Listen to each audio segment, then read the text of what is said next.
नमस्ते। तो आज मैं आप सभी को यह समझाऊंगी कि मनुष्य की अकाल मृत्यु क्यों होती है।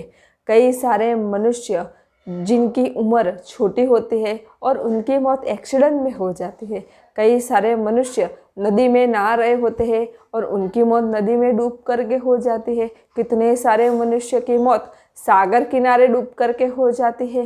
कितने सारे मनुष्य ऐसे ही घर में चलते चलते भी अगर गिर जाए तो उनकी वहीं पे छोटी उम्र में अकाल मृत्यु हो जाती है। तो यह देख करके कई सारे मनुष्य ऐसा भी कहते हैं कि अगर आप गाड़ी लेकर के नहीं गए होते तो बच जाते। कई सारे मनुष्य कहते हैं कि अगर आप नदी किनारे नहीं गए होते तो बच जाते। अगर आप सागर किनारे उन्हें नहीं लेकर के गए होते तो वह बच जाते। लेकिन ऐसा नहीं होता।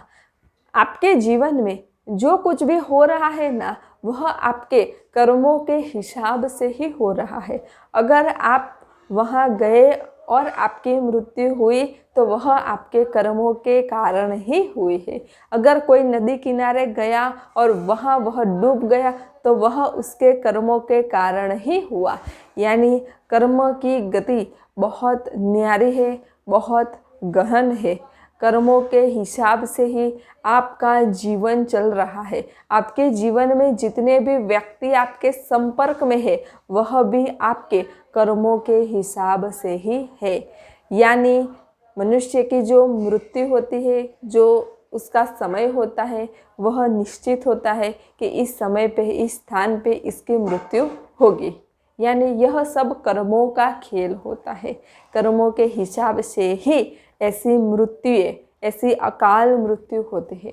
और अगर मनुष्य को ऐसी अकाल मृत्यु भी उसके जीवन में आने वाली हो और उससे उसे बचना हो तो भी वह बच सकता है। कैसे बच सकता है? तो वह सत्संग सुने, संतों की सेवा करे, उसके भीतर ज्ञान का प्रागट्य करे, नियमित ध्यान और मेडिटेशन करे, सभी मनुष्य का अच्छा सोचे, अच्छा बोले, किसी से राग द्वेष न करे, किसी की भी ईर्ष्या न करे, किसी भी बात का अहंकार न करे।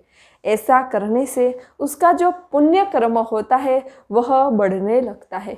और जब पुण्य कर्म बढ़ने लगता है और पाप कर्म जब क्षीण होने लगता है तो उसके पुण्य कर्मों के बैलेंस से महापुरुषों की अगर उस पर कृपा हो तो उनकी कृपा से और सत्संग के प्रताप से वह व्यक्ति अकाल मृत्यु से भी बच सकता है।